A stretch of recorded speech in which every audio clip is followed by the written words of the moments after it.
saya harus dijaga keselamatan saya dan nyawa saya. Saya minta itu.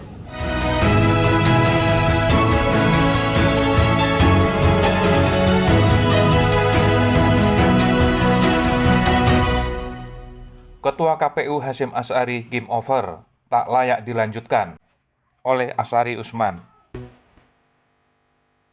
Komisi Pemilihan Umum sedang dilanda krisis besar. Pucuk pimpinannya sedang menghadapi tuduhan skandal gratifikasi seks. Padahal lembaga ini adalah salah satu yang penting di Indonesia, bahkan teramat penting.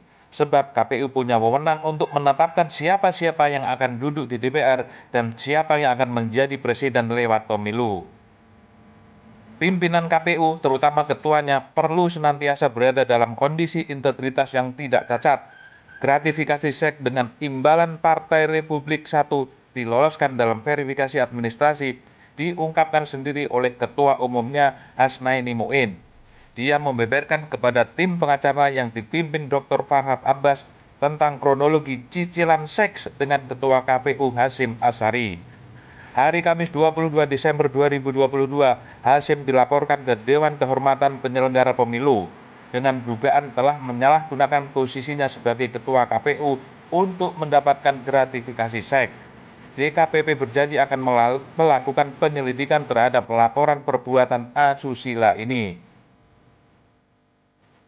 Di depan pengacaranya, Hasnaini mengaku dijanjikan oleh Hasyim lolos di tahap verifikasi administrasi dengan imbalan seks. Hasilnya PRS lolos, namun di tahap verifikasi faktual, partai ini gagal. Menurut Hasnaini yang dijuluki wanita emas, dia mengalami pelecehan seksual oleh Hasyim Asy'ari berulang kali. Hal ini dia jelaskan kepada Farhad, sang penasihat hukumnya.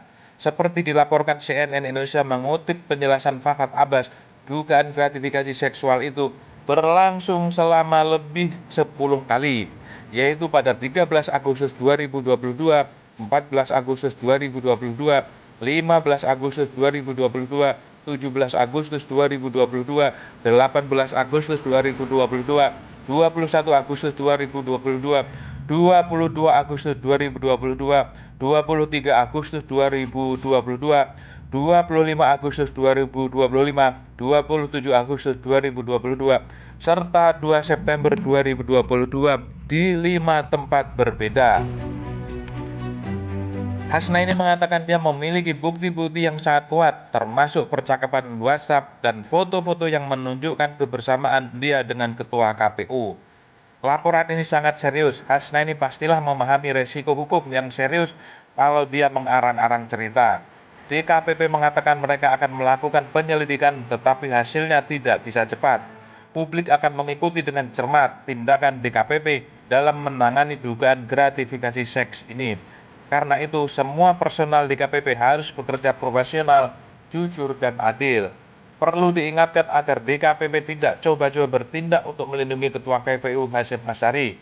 Pasti akan kelihatan rakyat mengikuti kasus ini dengan cermat.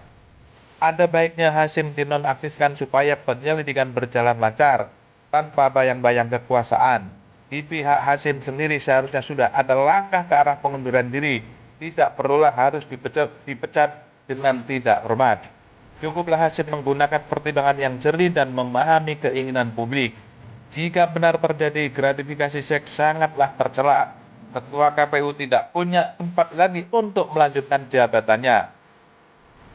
Tidak hanya dugaan imbalan seks, ada isu lain yang juga sangat tertutup, yaitu dugaan bahwa KPU Pusat melakukan intimidasi terhadap para komisioner KPUD di beberapa daerah agar menjadikan sejumlah partai yang tak memenuhi syarat menjadi memenuhi syarat. Sejumlah komisioner KPUD provinsi dan kabupaten melawan perintah KPU Pusat. Para anggota KPUD mengatakan mereka diancam dengan tindakan yang aneh tapi sangat seram, bahwa mereka akan dimasukkan ke rumah sakit. Belum ada yang bisa menjelaskan apa kira-kira maksud ancaman ini. KPU perlu diselamatkan untuk pemilu 2024. Masih ada waktu untuk melepaskan lembaga ini dari kebejatan individual. Bersihkan KPU Pusat dari pejabat-pejabat yang bermental korup. Cukuplah sampai di sini prahara KPU yang disebabkan oleh Hasyim Asy'ari. Game over untuk Anda, tak layak dilanjutkan.